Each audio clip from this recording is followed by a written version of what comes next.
Friends final గా 2024 union budget ని మన ఫైనాన్స్ మినిస్టర్ అయిన నిర్మలా సీతారామన్ గారు నిన్నైతే ప్రవేశపెట్టారు.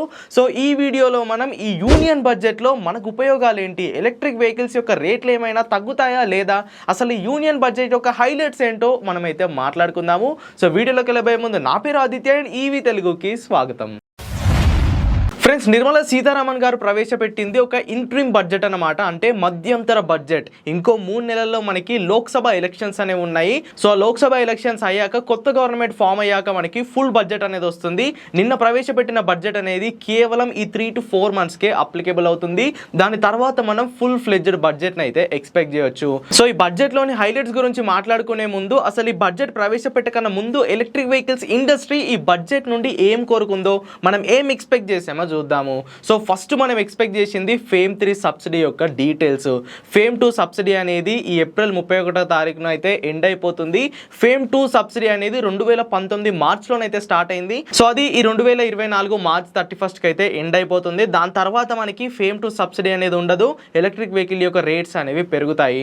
సో ఈ బడ్జెట్లో మనం ఈ ఫేమ్ 3 సబ్సిడీ గురించి ఏమైనా డీటెయిల్స్ చెప్తారా, ఫేమ్ 3 సబ్సిడీకి ఏమైనా బడ్జెట్ అలొకేట్ చేస్తారా అన్న దాని గురించి అయితే మనం ఎదురు చూసాము. బట్ మనం అనుకున్నట్టు ఈ ఫేమ్ 3 సబ్సిడీ గురించి నిర్మలా సీతారామన్ గారు ఎలాంటి డీటెయిల్స్ అయితే చెప్పలేదు. అండ్ నెక్స్ట్ మ్యానుఫ్యాక్చరర్ సైడ్ నుండి ఆలోచిస్తే ప్రస్తుతం వాళ్ళకి ఇంపోర్ట్ చేసుకునే పార్ట్స్ పైన అండ్ బ్యాటరీస్ పైన చాలా జిఎస్టీ అనేది ఉంది. క్లోజ్ టు 18% జిఎస్టీ వరకు వాళ్ళైతే పే చేస్తున్నారు. సో 18% జిఎస్టీని 5% వరకు తగ్గిస్తే బాగుంటుంది అని మనం ఎక్స్పెక్ట్ చేసాము. బట్ అది కూడా జరగలేదు. అండ్ ఛార్జింగ్ స్టేషన్స్ యొక్క యూసేజ్ ఏదైతే ఉందో దానిపైన కూడా 18% జిఎస్టీని గవర్నమెంట్ అయితే ఇప్పుడు కలెక్ట్ చేస్తుంది. సో దాన్ని కూడా తగ్గించి 5%కో లేదా మొత్తానికే దానిపైన జిఎస్టీ తీసేస్తారన్నది అయితే మనం ఎక్స్పెక్ట్ చేసాము. బట్ అది కూడా జరగలేదు. మొత్తంగా ఒక్క ముక్కలో చెప్పాలంటే ఎలక్ట్రిక్ వెహికల్స్కి సంబంధించి ఎండ్ యూజర్కి ఉపయోగపడే ఒక్క విషయం కూడా నిర్మలా సీతారామన్ గారు అయితే చెప్పలేదు. ఇక ఈ 2024 మధ్యంతర బడ్జెట్లోని హైలైట్స్ గురించి మాట్లాడుకుంటే వీళ్ళు ఫస్ట్ హైలైట్ చేసిన పాయింట్ వచ్చేసరికి పిఎం ఆవాస్ యోజన. ఇప్పటికే ఈ పిఎం ఆవాస్ యోజన అనే స్కీమ్ కింద మన ఇండియాలో 3 కోట్ల ఇళ్ళని కట్టించినట్టు, రాబోయే 5 సంవత్సరాల్లో మరో 2 కోట్ల ఇళ్ళని కట్టిస్తున్నట్టు మన యూనియన్ మినిస్టర్ గారు అయితే చెప్పడం జరిగింది. సో ఈ పిఎం ఆవాస్ యోజన అనేది సెంట్రల్ గవర్నమెంట్ నుండి వచ్చే ఒక బ్యాంక్ లోన్ అనుకోవచ్చు. సో ఇప్పుడు మీరు కొత్త ఇల్లు కట్టుకోవడానికైనా లేదా దాన్ని రెనోవేట్ లేదా కొత్త ల్యాండ్ తీసుకొని దాంట్లో ఇల్లు కట్టుకోవడానికైనా మీరు బ్యాంక్ వెళ్ళి లోన్కి అప్లై చేస్తారు కదా.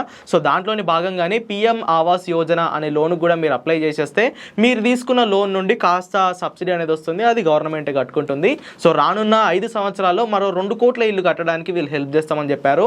అండ్ నెక్స్ట్ వచ్చేసరికి పిఎం సూర్యోదయ యోజన. రీసెంట్గానే దీనికి సంబంధించి నేను వీడియో చేశాను.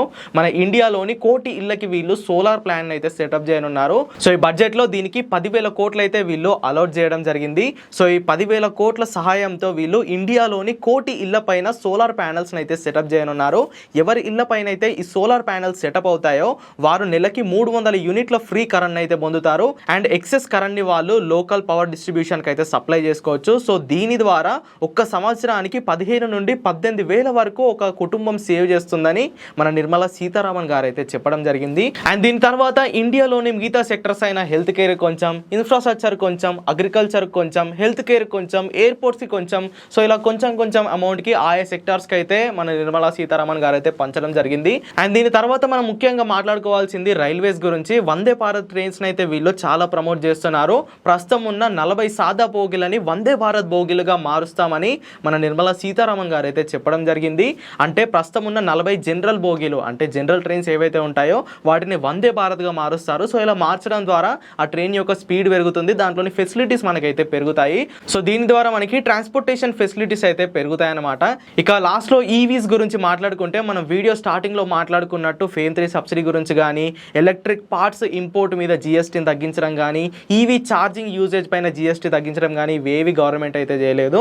సో ఎలక్ట్రిక్ వెహికల్స్ యొక్క మ్యానుఫ్యాక్చరింగ్ని పెంచడానికి అండ్ ఎలక్ట్రిక్ ఛార్జింగ్ స్టేషన్ యొక్క ఇన్ఫ్రాస్ట్రక్చర్ని పెంచడానికి వాళ్ళు సపోర్ట్ చేస్తామని ఒక మాట చెప్పారు, కానీ దానికి ఇన్ని కోట్లు బడ్జెట్ని వెచ్చిస్తాము, ఈ స్కీమ్స్ ఇస్తాము అని నిర్మలా సీతారామన్ గారు అయితే ఎక్కడ చెప్పలేదు. And faster adoption of electric buses కింద ట్రాన్స్పోర్టేషన్ ఇంప్రూవ్ చేయడానికి ఎలక్ట్రిక్ బస్సెస్ని పర్చేస్ చేస్తామని నిర్మలా సీతారామన్ గారు అయితే చెప్పారు. ఇప్పటికే సెంట్రల్ గవర్నమెంట్ స్టేట్ గవర్నమెంట్స్ నుండి 3,900 ఎలక్ట్రిక్ బస్సుల ఆర్డర్స్ని అయితే తీసుకుంది. దీంట్లో 3,100 బస్సెస్ని ఆల్రెడీ వాళ్ళు డెలివరీ చేసేసారు. సో ఇంకో 3,000 బస్సెస్కి వీళ్ళు ఆర్డర్స్ తీసుకుంటున్నట్టయితే ఒక చిన్న హింట్ ఇవ్వడం జరిగింది.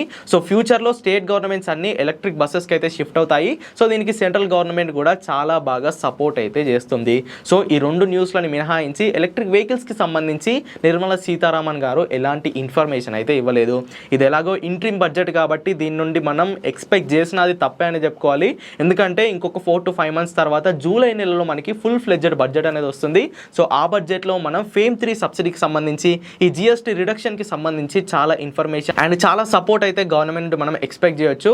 సో ప్రస్తుతానికైతే ఫేమ్ 2 సబ్సిడీ అనేది ఈ 2024 మార్చ్ 31 తేదీన అయితే ఎండ్ అవ్వబోతుంది. దాని తర్వాత కొత్త గవర్నమెంట్ ఫామ్ అయ్యి లోక్సభ ఎలక్షన్స్ అయ్యే వరకు మన ఎలక్ట్రిక్ వెహికల్స్ రేట్స్ అనేవి పెరుగుతాయి. ఎప్పుడైతే కొత్త బడ్జెట్ వచ్చి ఫేమ్ 3 సబ్సిడీ ఇంట్రడ్యూస్ అవుతుందో అప్పుడు మళ్ళీ ఎలక్ట్రిక్ వెహికల్స్ యొక్క ప్రైజెస్ అనేవి తగ్గుతాయి. ఎవరైతే ఎలక్ట్రిక్ వెహికల్స్ని కొనడానికి ప్లాన్ చేస్తున్నారో ఈ ఫిబ్రవరి మార్చ్ 2 monthsలోనే కొనేసుకోండి. ఎందుకంటే దాని తర్వాత 4 months ఎలక్ట్రిక్ వెహికల్స్ యొక్క ప్రైజెస్ అనేవి అప్ అవుతాయి. సో ఈ వీడియో కింద మరి 2024 యూనియన్ బడ్జెట్లోని హైలైట్స్ అయితే ఇవ్వనమాట. నేను ఇంకేమైనా పాయింట్స్ని మిస్ చేస్తుంటే మీరు కింద కామెంట్ చేసుకోవచ్చు. అండ్ ఈ వీడియో కనుక ఇన్ఫర్మేటివ్గా అనిపిస్తే ఖచ్చితంగా లైక్ చేయండి. అండ్ ఈవీ తెలుగు ఛానల్ని సబ్స్క్రైబ్ చేయండి. Go green, go electric.